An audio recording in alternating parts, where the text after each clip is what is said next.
Inihayag ni US President Donald Trump na lalagdaan niya ang isang executive order para muling ipagpaliban ang deadline ng pagbabawal sa pagbebenta ng TikTok sa loob ng 75 araw.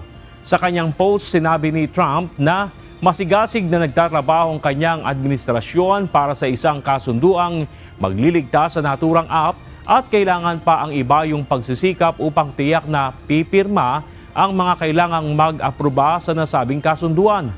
Naglabas ng mga napahayagang ByteDance ang may-ari ng TikTok na wala pang napipirmahang kasunduan at kailangang aprobahan ito ng gobyerno ng China.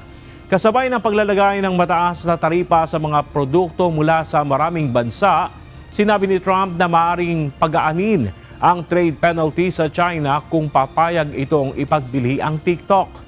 Bagaman maraming mamumuhunan at kumpanyang interesado sa pagbili ng app, gitang ByteDance na hindi posible ang pagbebenta lalo na sa komersyal at legal na aspeto.